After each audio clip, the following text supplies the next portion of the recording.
Good evening and welcome. I'm Diane Carroll, and I have the pleasure of serving as the Chief Communications Officer for the Alice L. Walton Foundation. Thank you for joining us here tonight. To begin this evening, I'd like to state our Indigenous peoples' acknowledgement. As Crystal Bridges in the Momentary, we recognize our role as settlers and guests in the Northwest Arkansas region. We acknowledge the Caddo, Quapaw, and Osage, as well as the many Indigenous caretakers of this land and water. We appreciate the enduring influence of the vibrant, diverse, and contemporary cultures of Indigenous peoples. We are conscious of the role in colonization that museums have played. As cultural institutions, we have a responsibility to engage in the dismantling of historical and systemic invisibility of Indigenous peoples past, present, and future. We choose to intentionally hold ourselves accountable to appropriate conversation, representation, connection, and education to facilitate a space of measurable change. Tonight, we have the great privilege of welcoming you to a one-of-a-kind discussion among dear friends.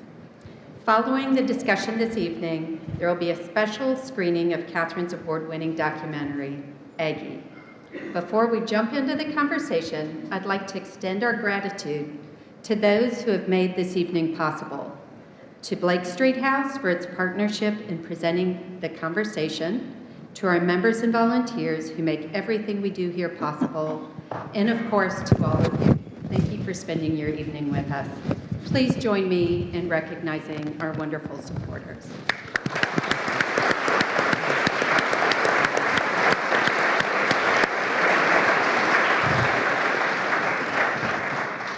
Now let me introduce our speakers this evening.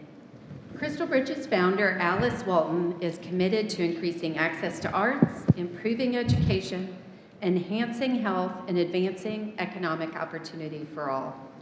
After opening Crystal Bridges in 2011 and seeing the impact that access to the arts had on Bentonville, Alice went on to establish the Art Bridges Foundation in 2017, expanding access to American art across the nation by providing funding support to museums of all sizes.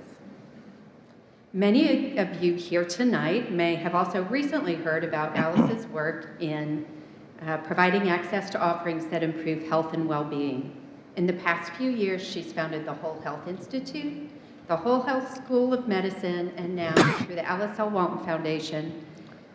She recently announced a partnership with Cleveland Clinic and Washington Regional Medical System to bring world-class health care to our region. That's very nice.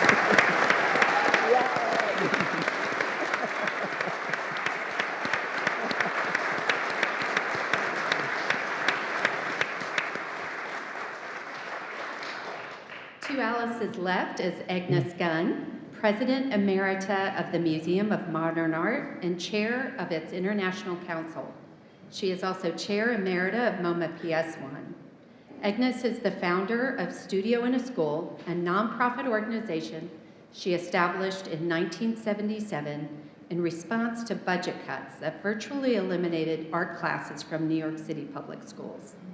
A civic leader and staunch supporter of education, environmental concerns, and social justice, in 2017, she launched the Art for Justice Fund in partnership with the Ford Foundation and Rockefeller Philanthropy Advisors to support criminal justice reform across the U.S.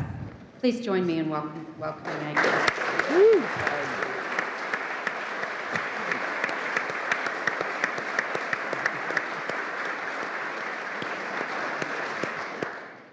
On my left is Catherine Gunn, an Emmy Award-nominated producer, director, writer, and activist. Her media work focuses on strategic and sustainable social transformation, racial justice, arts and culture, HIV/AIDS and reproductive justice, and the environment. Her films have been screened around the world in festivals, theaters, and on PBS, Netflix, and other channels. Her films include Primera America, Dispatches from Cleveland, Shavella, and Born to Fly. Catherine serves on the boards of Art for Justice, Art Matters, Baldwin for the Arts, and the George Gund Foundation. She co-founded the Third Wave Foundation, which supports young women and transgender youth, and Diva TV, an affinity group of ACT UP New York. Please join me in welcoming Catherine.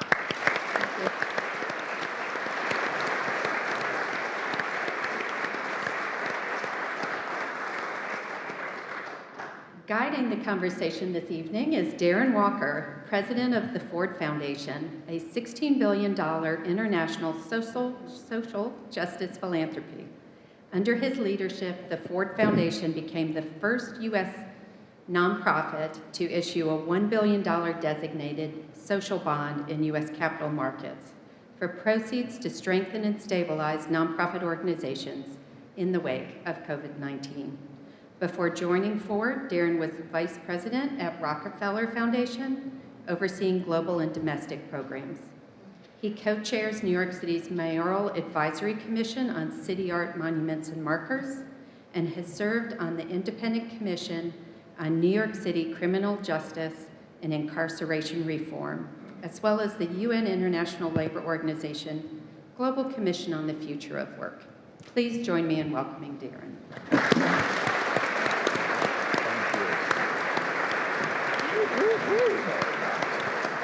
Thank you. Thank you, and I hope you can hear me. Good evening. It is so great to be back in Bentonville. As a Southerner, I love to come home to the South because I'm reminded of just how warm and friendly and joyful and happy people can be. And so, thank you. I'm so happy to be back. And of course, I'm back because my friend Alice calls, and of course, in New York, when Alice calls, you come to Bentonville. So here I am. So the reality, though, is tonight is about friendship and fellowship.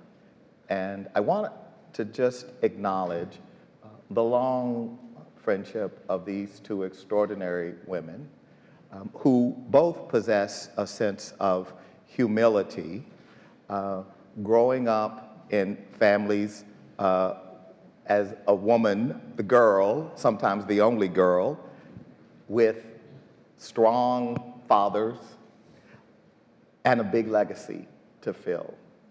And you have both done it. I mean, I will start by saying, according to the New York Times and the Wall Street Journal, you are the two greatest living arts patrons in America. And of course, I will say that because I, being friends with both of these women, have been an observer to their unique skill set and capacity, let me just say, and their passion. Passion is really, I think, a hallmark for both of you, Alice and Aggie. Alice, your passion for art, but your passion for this region. Wherever you are, in whatever room I have been in with you, whether it's a big party, a social event, a dinner party in Park Avenue in New York, or here, or in a small town, you always center this community. You always talk about why Northwest Arkansas is America, and how communities and regions like Northwest Arkansas have to be nurtured and nourished. And that's not just about jobs, but that's about art and culture and education, and how each of these elements is critical to building a healthy, vibrant community. And in your case, Aggie, you have been so passionate about justice, really. And part of it is your own growing up with tremendous privilege, understanding what it is like, though, to experience racism. You have 6 of your 12 grandchildren are black. Not a typical thing a Park Avenue grandmother can say. And you have a lived experience that has made you have this unique sort of compassion and empathy. And so you both have a lot in common, so I'm not surprised you're friends. So talk about from where each of you sit. And I know you don't want to talk about, oh yes, I'm the greatest art collector and I'm the greatest. Okay, I'll do that part. Just talk about from where each of you sits, and starting with you, Alice. Why have you taken on this role as both this national, international? I mean, Aggie and I were in Venice last week at the Biennale, and Alice canceled and didn't come, and everyone was like, where's Alice? And you weren't in Venice because you decided you needed to stay here. But I want you to talk about why this passion and where it comes from. Yeah. Well, I'm going to start with my passion and my admiration for Aggie. When I really started collecting and working on the Crystal Bridges collection back in the 90s, I mean, I didn't know anybody in the art world. And there was one person that I always admired, and it was Aggie Gund. And I finally got the opportunity to meet you. I think it was a couple of years before Crystal Bridges opened. And we were working on some diversity and museum work, I believe. But I would just say that you have been a shining light and a great example for me in terms of inspiration and impact that you've had. So I'm going to start there. Thank you. You've done so much. Tell about what you're doing beyond Crystal Bridges. Well, I know you were in Cleveland lately, which is where we're from. Yeah. And I was in your hometown yesterday, and we are working on, it was a big 18-hour day, as a matter of fact, but we are working on the partnership between Cleveland Clinic and Washington Regional and the foundation. And all I can say is I don't know that I've ever gone into a partnership effort with more confidence about the common culture and integrity of all the people involved. And you know, when you go into partnerships or into business with someone, it's really that culture that makes or breaks, and a belief in common goals that makes or breaks businesses and partnerships. So anyway, I'm so excited about it, and I think it's going to take us about 6 months for those silly lawyers to do all the detailed stuff they have to do. You know, they're so slow. Cleveland the clinic has all that arts programming as part of their healing and their design, which seems so consistent with your vision for Crystal Bridges. And Cleveland has really the best art and healing program in the country. And the first time I went to Cleveland, as a matter of fact, I went up to see and understand that program. And Crystal Bridges' team here is working at duplicating that with our children's hospital. COVID's put us behind the curve on that effort, but I need to pick it up and see where we're at. But we definitely want to do that. But anyway, I'm excited, and I can't wait for us to not have to leave our special part of the world when we have a special procedure or health issue that needs specialists. And so that's what I hope happens. And getting to know Washington Regional and Larry Shackelford is a joy. He's one of the most amazing leaders and managers that I've run into. So I'm super, super excited about it. But back to art.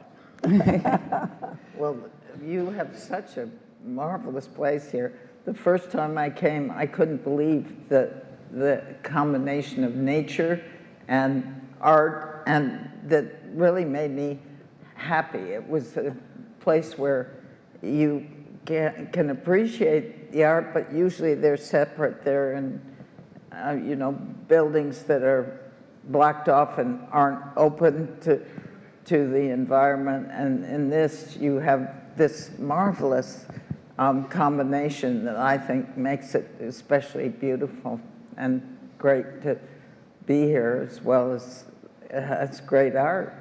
Thank you, Aggie. But do you think when you were conceiving this, because, you know, Aggie, you're right. I mean, when you think about the museums you've been engaged in, they're urban museums. I mean, the Gund Wing at Cleveland Museum, all the work at MoMA, PS1. I mean, your sort of palette is the urban museum, but Alice, you had this vision of the sort of nature and environmental uniqueness and how to situate a museum physically in that. And then, of course... Yeah, and you did it so beautifully. I mean, it's just, it's like somebody from higher up there came and carved it out. I'm with you on that, Aggie. It really is beautiful. Well, I want you both to talk about, because Kat, the film, which of course at Sundance when it premiered, there was just a standing ovation and people were, I mean, sitting in the aisles. It was such a, just an electrifying evening. But I want you, Aggie, to talk about Art for Justice. So you, of course, one of the greatest collectors in the country, and you, of course, had as the centerpiece of your collection, we all remember the beautiful dining room, and over the dining room mantle, Lichtenstein's masterpiece, which was a very unique Lichtenstein, and you bought it from Roy, your dear friend, and his wife, Dorothy, and you bought it from him in the studio, I forgot how long ago, but you decided that you would sell it because you wanted to raise money to address issues of criminal justice reform, which you were very passionate about. And so you sold the painting for $165 million. And you took $100 million and said, I want to start Art for Justice. So talk about, as an arts patron, because this was not something arts patrons did. Arts patron might sell a painting to build a wing of a museum or endow an educational program, of course, all those things you had already done, but you decided to do this. Why?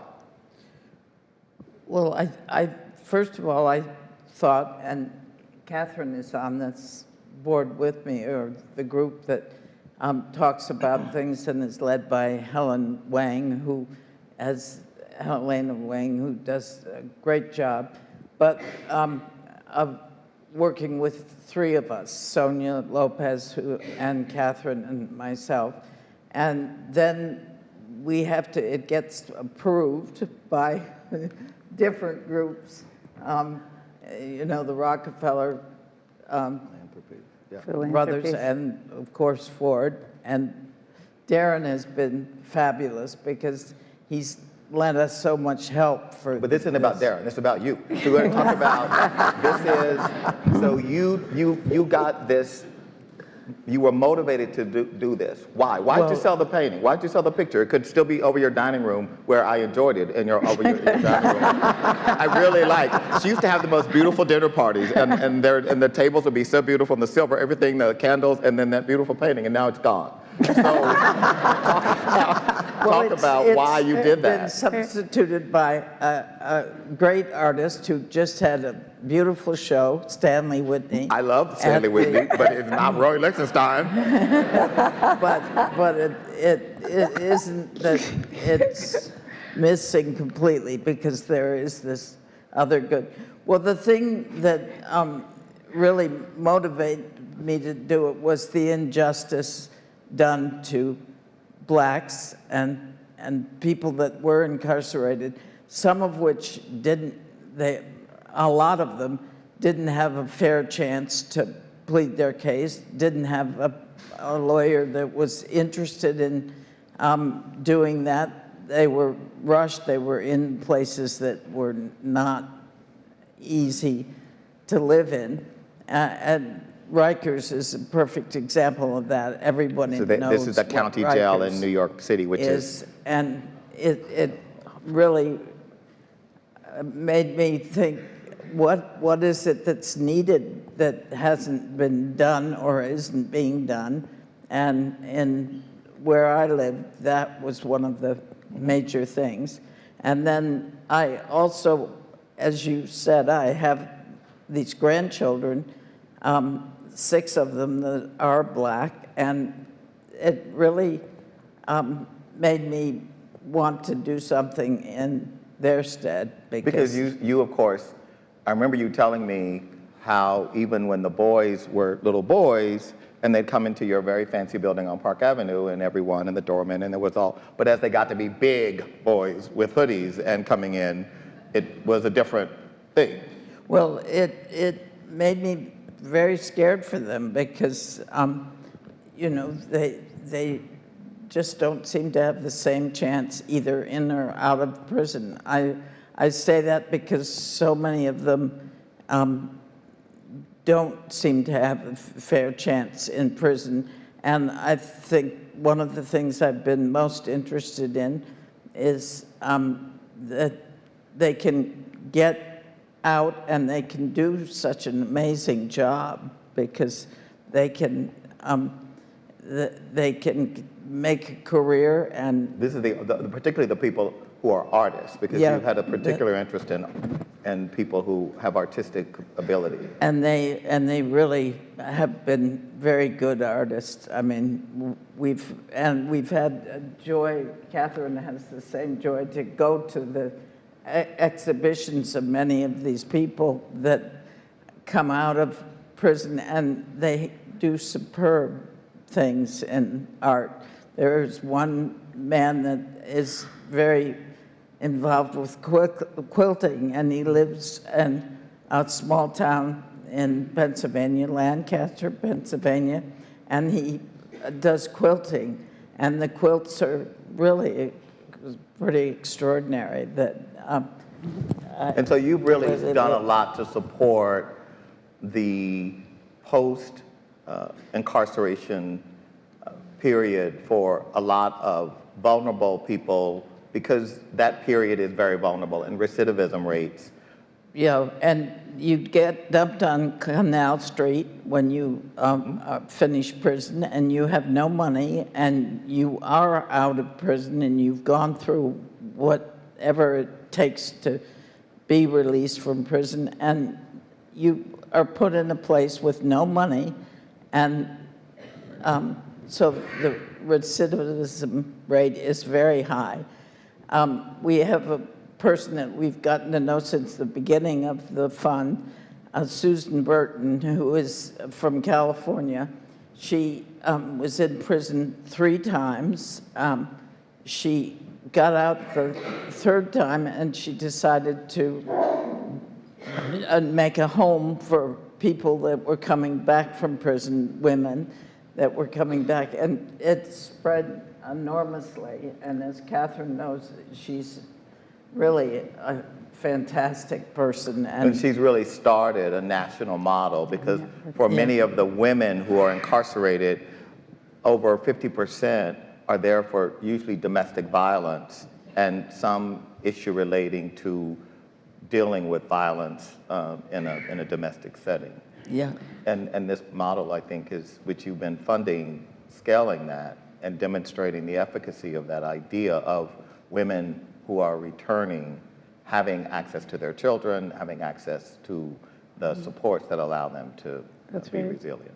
And she's made many of these, and now is expanding it to being quite a large enterprise that is out of California. Some of the homes are located in other places, and they really do have a salutary effect on people. I mean, that is amazing to see how much these people can do on their own and can perform in different ways than anyone would have ever thought.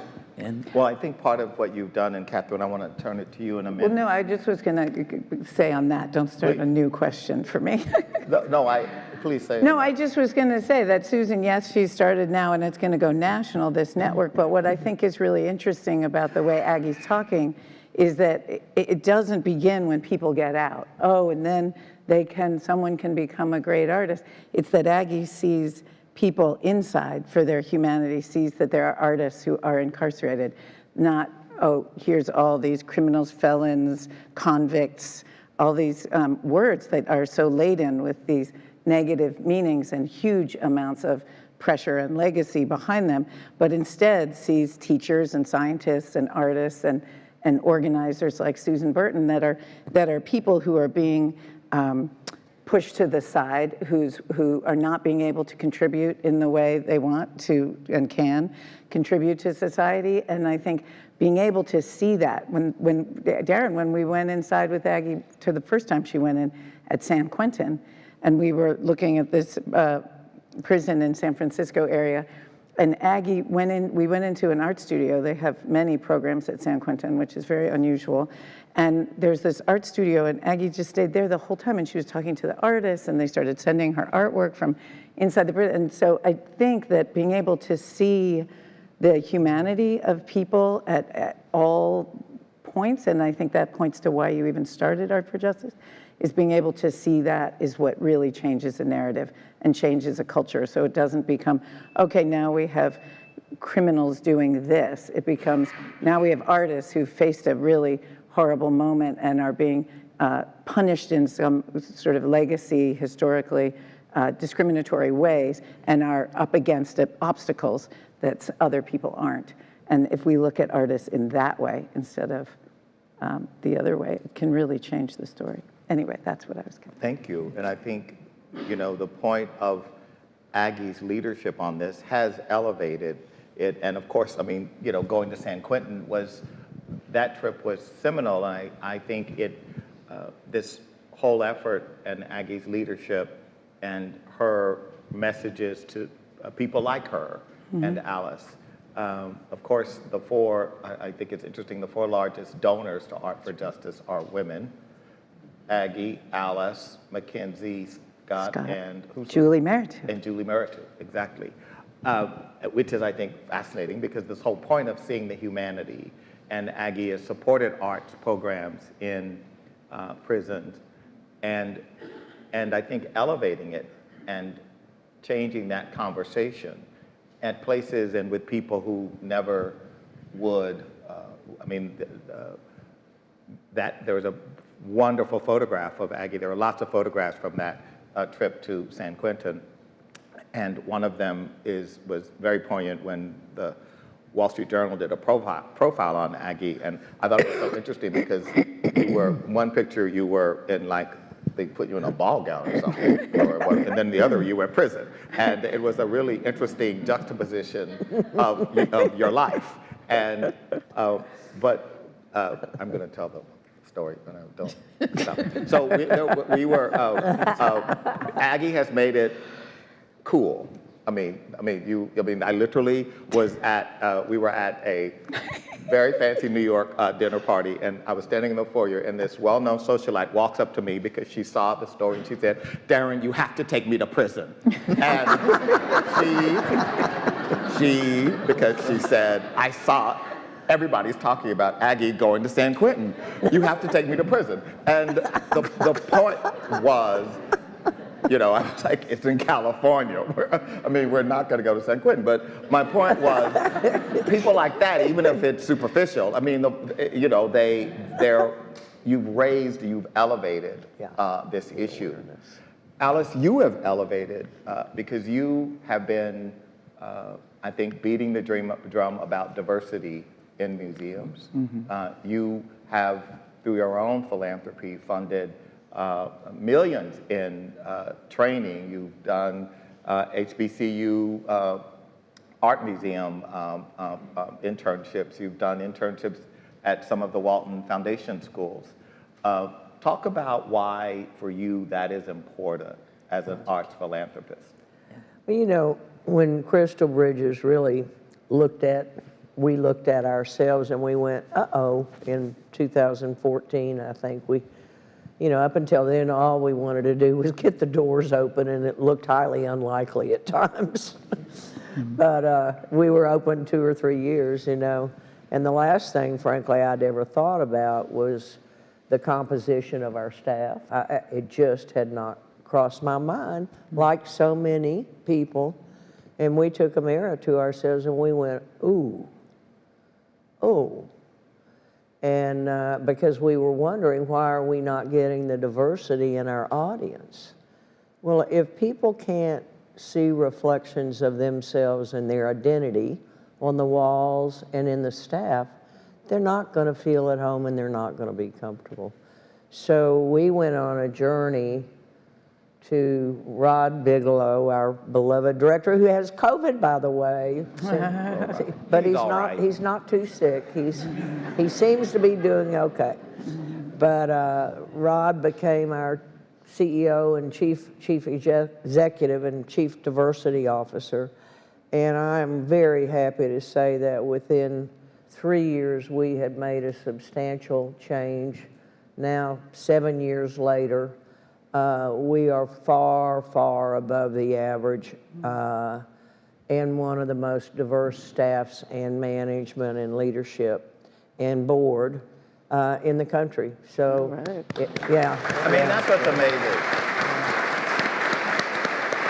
I mean, but again, this is the thing that amazes me is, and Aggie has also been frustrated, but you look at museums like the Met, the National Gallery of Art. I mean, these are institutions, MoMA, that have been around for years, that until very recently, certainly after you started the journey, sort of woke up to what was happening and the lack of diversity. And yet, again, in another way, you were already, without some big, terrible murder in the summer of 2020, you were already on that journey. And it is another example of, I think, why institutions in places like New York are so calcified and in many ways stuck in an old model that they can't get out of. And I think one of the benefits is you have built an institution and you aren't laden with this history that holds you back. I mean, part of the reason the Metropolitan Museum has been challenged is because of its history, and because of the way the canon of art is taught. I mean, the great American wing of the Metropolitan Museum, the Native American collection was in a different part of the building with what used to be called primitive. Yeah. Right? The primitive collection. Yeah. So only 3 years ago did the Metropolitan Museum move the Native collection to the American wing. I mean, does that make any sense? They're more American than I mean, they're more American than, me for sure, but I mean, and so I think it's just an indication of how far these institutions have to go and why you are such a leader and have already established Crystal Bridges as this model, and why people come to you and say, how did you hire 2 African-American curators and get them to move from New York to Bentonville? I mean, I think there's some real lessons there. But it's also a pipeline. We have to build the pipeline, and Aggie's worked so hard on the curatorial side as well. But the HBCUs, we've gotten to know Spelman College in Atlanta, and there's a unique situation in Atlanta. Spelman, Morehouse College, and these are all really good schools, and Clark Atlanta, all 3 sit on a common campus. So it's an opportunity. It's basically 9,000 African-American students on one campus. And so we funded a program at Spelman to be used by all 3 of the schools and integrated to a curatorial program and a master's program at Spelman. And I'm happy to say we have, I think, about 30 students now, and it's just giving opportunity. And sometimes you have to do, scholarships with that because people can't afford to go into these areas. But the other thing I think that we've got a program here. We have about, I don't know, somewhere between, Diane, what is it, 40 or 50 summer interns, many from the Arkansas Delta. So a lot of getting diversity into museums is just the hard work of exposing kids in high school to all the jobs that are in a museum. Everybody doesn't need to be a curator. You can do all sorts of stuff. You can make exhibitions and hang paintings and cook and, run technology. So it's been really fun, and I think we've changed a lot of majors for some of these young students once they saw the opportunities available, and I'm really excited about that. And along with it, you give them scholarships when it's needed, Right. which is, to me, a really big help. It helps with their student debt, and they don't go into their 50s with still owing money to colleges, which is really important. And people are getting the idea slowly, but very slowly, it seems to me. So, Kat, for you, as you have watched your mother's journey, making the film as well, what have been the discoveries for you as a filmmaker? She and I have always been very close, and what I've appreciated as I grew up was the evolution of our relationship, and that I felt like she was very responsive to me and wasn't sort of one of those people who said, I have the answers and you have the questions, and then I never feeling like I was being listened to or responded to, and instead I really felt that she was willing to learn. There is a part in the film that moves me still every time, where she talks about when I came out to her as a lesbian and she joined PFLAG. She tells a very funny story to Julie Meritou about joining PFLAG, which was being at the Lesbian Gay Pride March with me, and I tried to put her up on some sex float, and she said, no, I don't want to do that. But Imagine that. She said, why she wouldn't want to be on the sex float. I don't know. I was young. And then I said, well, I know a group that you'd like to march with. And I took her to PFLAG, and she immediately became a member. And I think that is about relationships. But really on a bigger, the way that actually ends up following through in our family through the phases of life. And you'll see in the film that she doesn't interview with me because we don't interview very well together. So she has conversations with people, including Darren, and all 4 of my children. And seeing them talk to her, and then how they've learned, seeing what they've learned from her helps me see what I've learned from her. And one of them, the most powerful response I've gotten to the film, ties together everything we've been talking about, because Aggie, as Darren said, started Studio in a School in the early 70s, and she started Art for Justice 40 years later. And the Studio in the School part of the film is my favorite part of the film, because one of the students who had been in the studio program starts talking about how he was so lost and alienated in school, and that when he went to the art studio, it was the only place anybody ever asked him what he thought. And the rest of the time, he was just asked for the answer. What's 2 + 2? What part of speech is this? What is the date in history? And nobody was ever asking him what he thought. And he said when he got to the art studio, people asked him questions and wanted to know how he felt about something.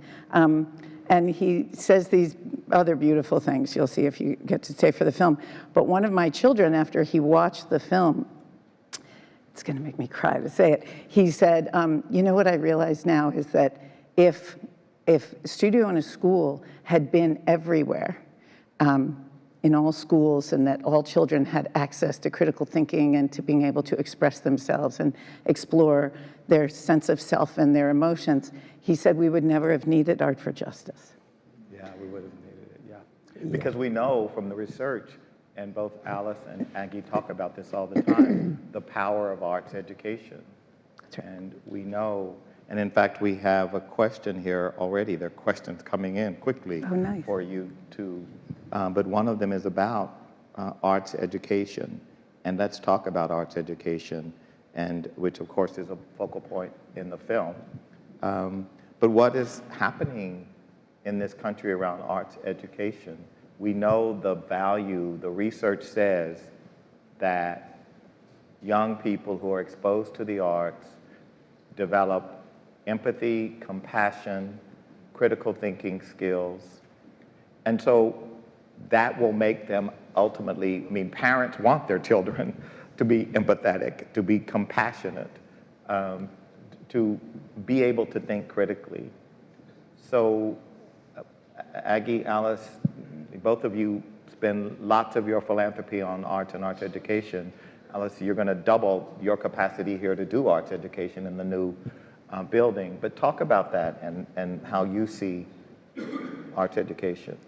There you go. Well, I'm proud of the program that our team here runs. We have about 50,000 school children a year come through Crystal Bridges in about a 3-hour program, and everybody gets a free lunch. And we don't use volunteers for our school trips. We have a whole team of trained educators. And I think that, you know, I mean, I look at Crystal Bridges, what we really are is an arts education institution. That's who we are, it's our DNA. And one of the things I'm excited about when we built, you know, we're building another 100,000 square feet on so that we can add and are adding crafts and Native American to our collection and integrating it, which it's been my dream from day one. We just couldn't quite get there until now, but I really don't think you can be an American museum if you don't have crafts and Native American. And so I'm really excited about that. But even more importantly, the whole bottom of the next bridge circle is all education space. So we will more than double our education space, and we should be able to move up to 100,000 children a year. And I'm really excited about that. Yeah.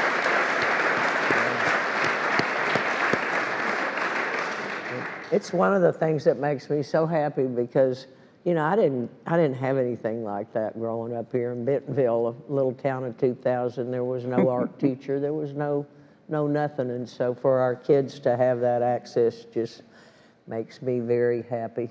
And you know, I hope we continue to look for ways to give more kids access around the state.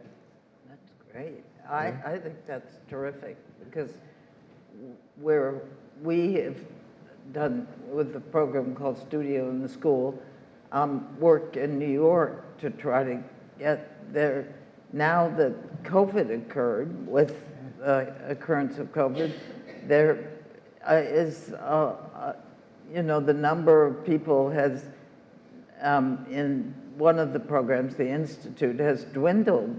And we're now trying to build it back up and have it be as strong as it was before, because these are children that don't have access to, you know, the things that most of us in this room would know. And they really need it. I mean, they just lap it up. They never miss school when they have a studio on school day. It's very funny because the classes are absolutely chock-a-block full when with kids. So you know that they want it, and it isn't just entertainment. They really talk about what they're doing before they, what they're going to do with the teacher. And then at the end, they show their work or describe what they've done. And this combined with some of them never really talked before they had this program. And, you know, you find all sorts of things that you discover when children are having classes, that they discover things that they never saw before, and that's what I think is so great about educating. Education, I'm so happy, has been your aim, the biggest aim of the whole complex that you have, that it seems to be so important to me. Well, that is in fact, most museums in this country, their charters are educational. Their nonprofit status is often drafted in ways that say our mission is education, educating the public about art, art history, etc. But not everyone puts arts education at the center, even though that may be. And so I think your point, Alice, about that is your mission, and you have clarity about that, is really impressive. It's very important. And I think it will only be realized how important it is when you've expanded and done, as you plan to, more with education, because I think the children in public schools, especially in our city, are segregated. You know, it shouldn't be that way, but that's what's happened to it. And they don't have the advantages or the privileges that mostly come with it, only with education. So, Kat, there's a question for you. You knew why you wanted to make Aggie, but what did you discover while doing it that you didn't know that made you go, aha, this is why I'm doing this film? A question from Isabel. That's great, because I do make documentary films only, not narrative or scripted films, and it is because I have questions and I want to discover things.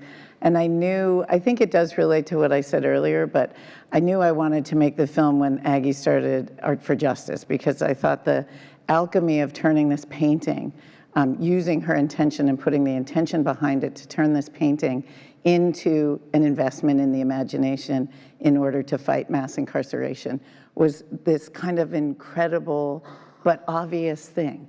So there's many philanthropists who collect art, and there's a lot of art collectors who are very generous in charitable ways and do philanthropy. But this was a way that it was really combined, and I thought it should be a model, which Aggie and Darren set out for it to be from the beginning, and that's why they had asked for others to join them, which many, many did. In fact, we're a 5-year spend down. We should be finishing in the next 4 or 5 months, but we have a whole, more than enough for one whole other year. So we're actually extending to 6 years because of the generosity of so many philanthropists, but also now some artists who have stepped up and said, we want to be a part of this. And so I knew that I wanted to capture something about the importance of Art for Justice. I also think we speak about Art for Justice being like a three-legged stool where there's artists, activists, and donors who are all working together, and we don't do any activities that are just for donors or any activities that are just for artists or just for activists, because I think it's a recognition, one, that we all need each other to get this work done and to be effective and actually for it to be sustainable into the future, but also that we are all of those things. And I think in our ability to recognize that, it makes us that much more effective. And so I think it was doing that and then realizing, in my mind, I don't know if anybody's even seen it yet. I know it's going to play after, but Art for Justice is sort of the end point, the focal of the end point. And in making the film, I had to kind of go back, and I kept asking what led to that and what led to that. And I think for me, it was someone from MoMA, a good friend of ours, Raj Roy, who you will also see in the film. He's the chief curator of film at MoMA.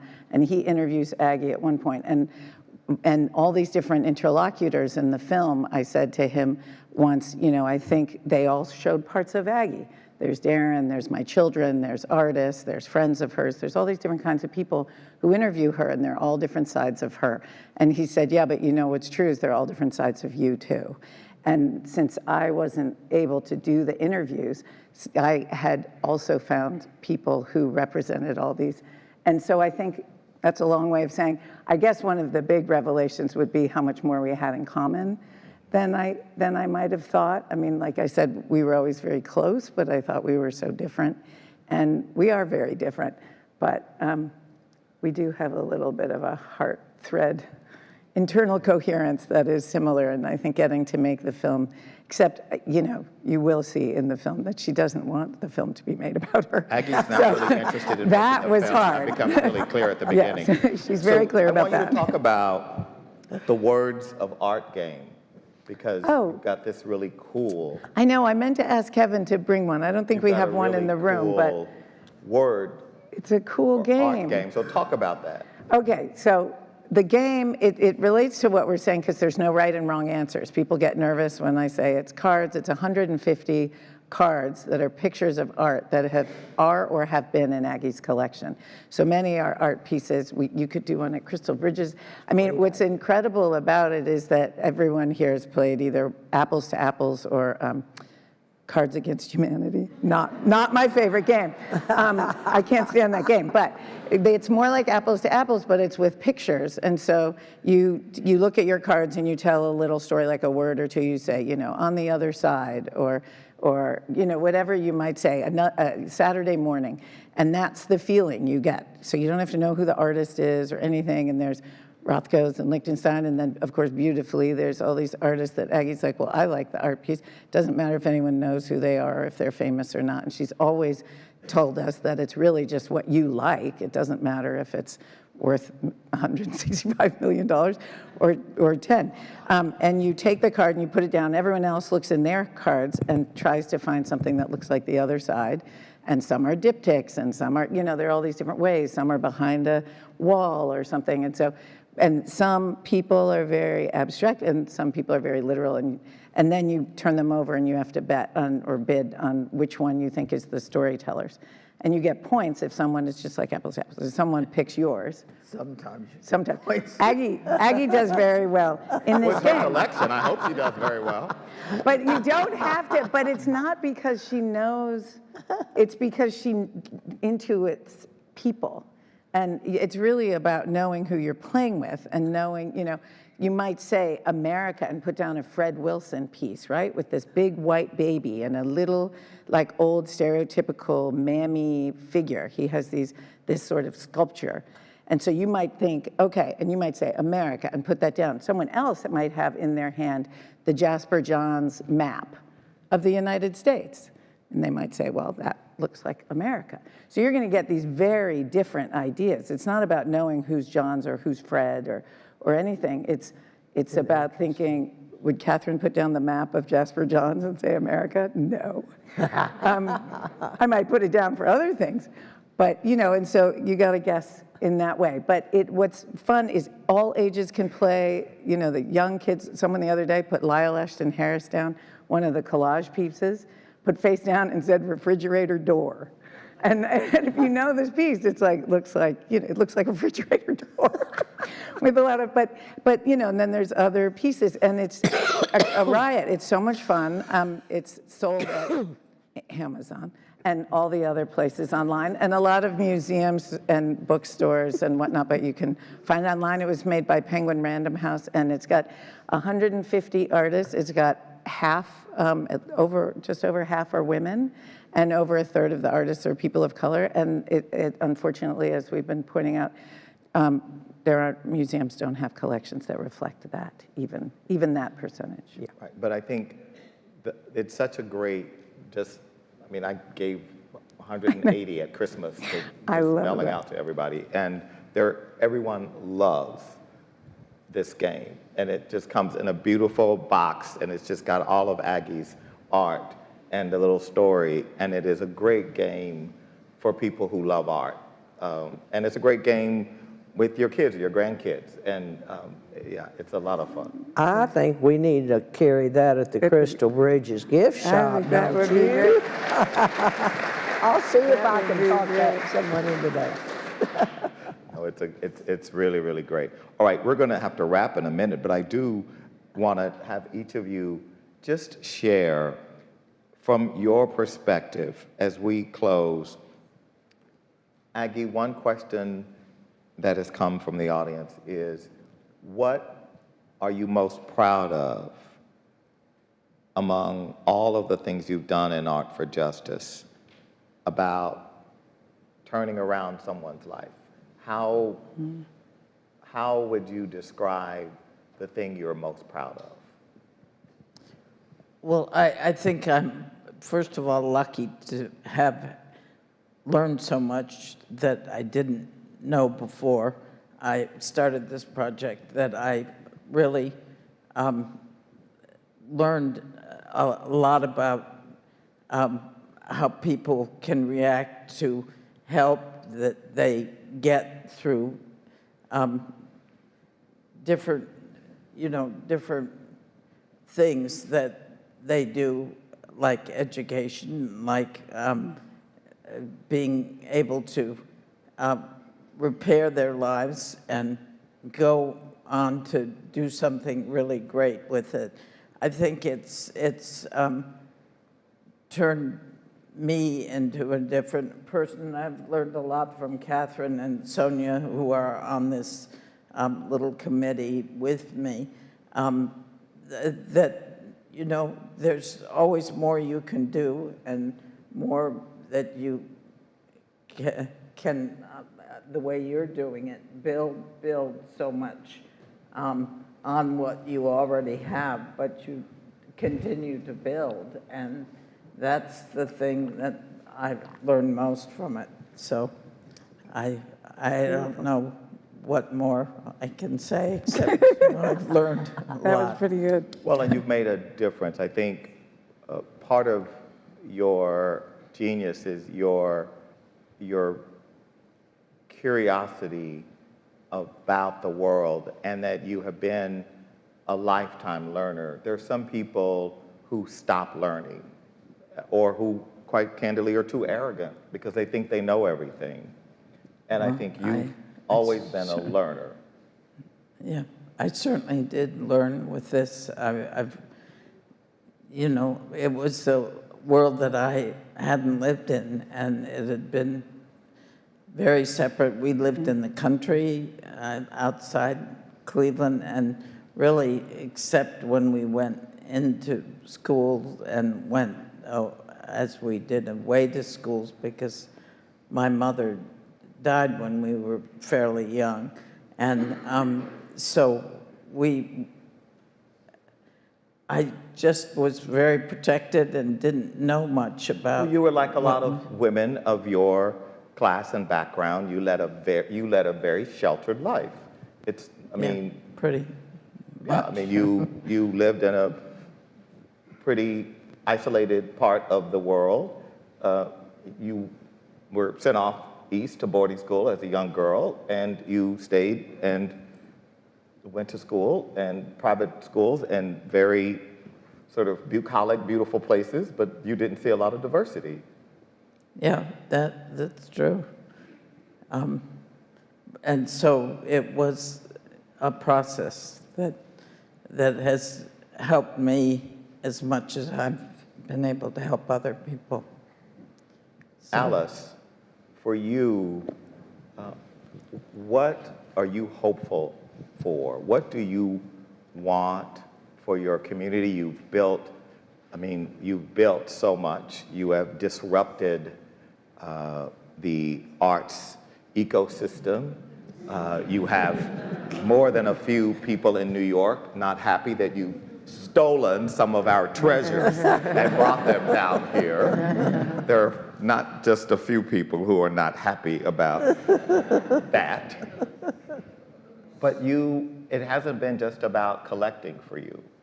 There's something bigger. And so what's Alice's vision as you go forward?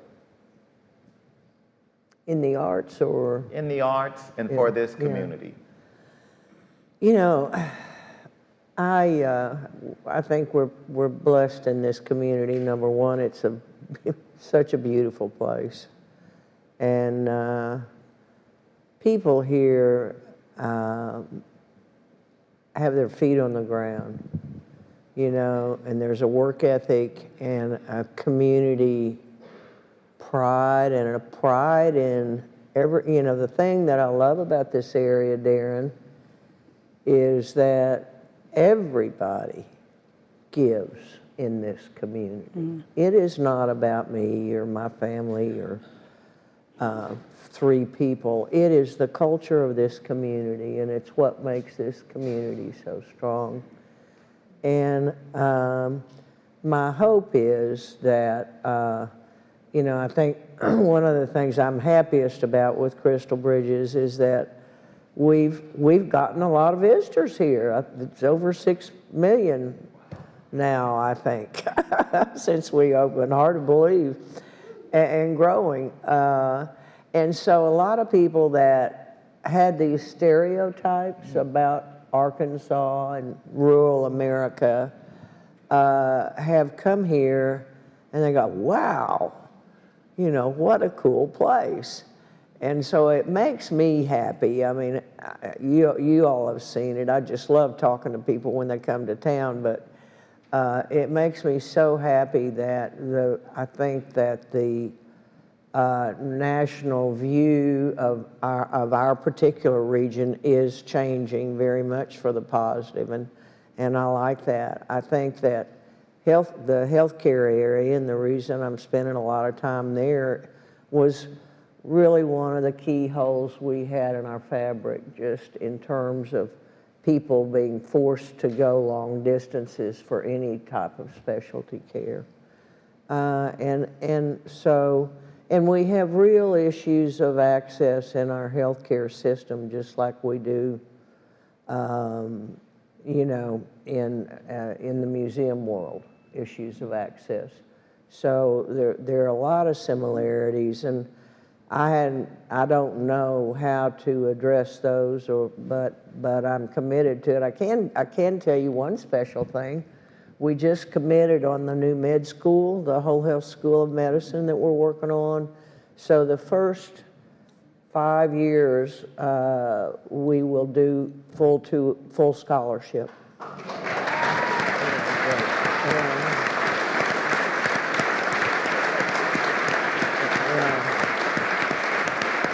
And it's all about getting diversity into the healthcare system, which doesn't have it either. I don't know why I end up in these industries that have this problem, but I do. So anyway, it is all about that, and it's all about giving kids from around this region and this state an opportunity to be a doc and to serve others where maybe they couldn't if they didn't, you know, just from the financial side. And there's so many diverse people that don't have that opportunity, and it's strictly a financial issue. So that's making me happy. That's Well, that's a one of the huge thing, as the major gift from the former chairman of Merck at Columbia Medical School, who did a similar program, as you know. Yes. You've looked into that. It had a huge impact on who could go to medical school. And so by making this admissions needs blind, and people then don't graduate with a lot of debt, they're more likely to actually stay in the community too, because they can practice the kind of medicine that may not be the most lucrative specialty, but is what the community needs. And it's one of the things, as you know, because you studied this, so many small towns and rural communities have had a loss of just health practitioners at all levels. So to be able to do this is a real breakthrough that will definitely have a transformational impact on the pipeline for medical care in this community. So that's huge. Kat Gund, what parting words do you have as people prepare, hopefully, to see your film? What should they be attuned to? What places might they be surprised? That's a great question, and usually I speak about my films after people have seen them, so it's a challenge beforehand.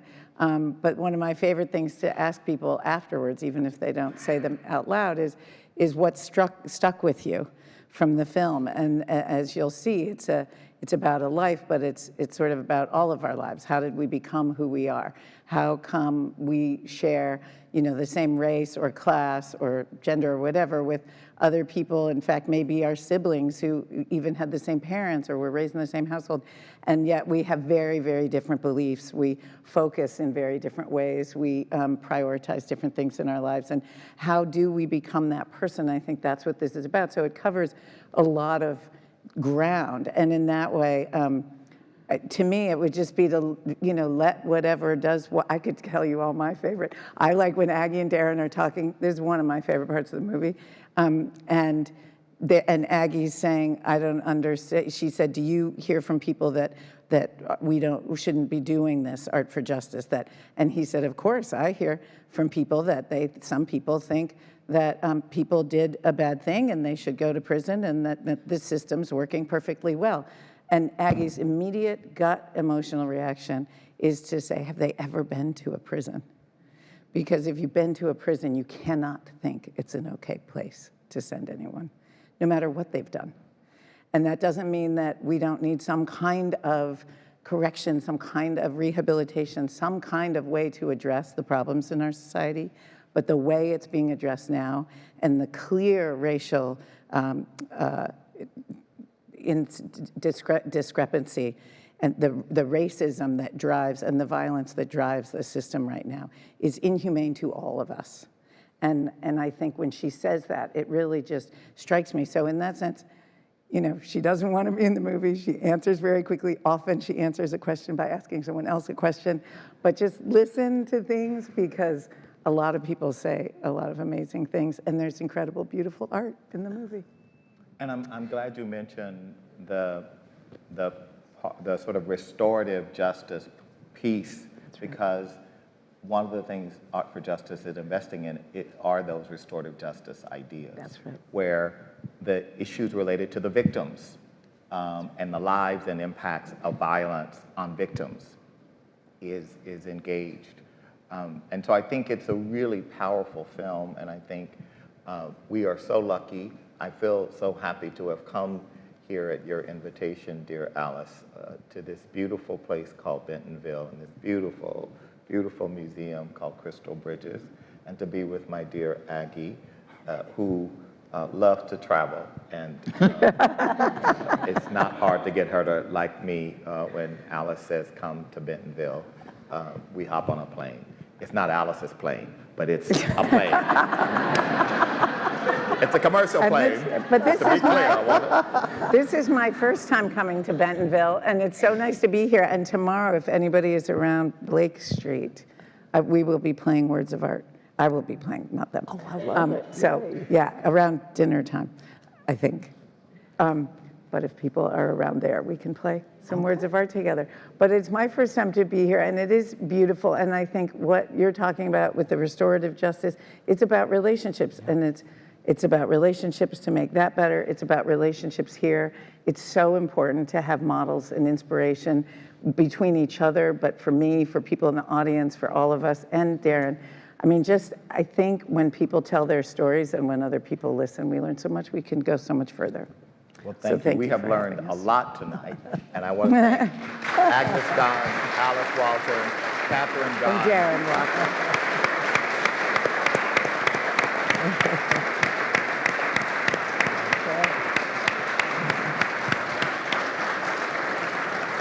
And we hope you will watch the film.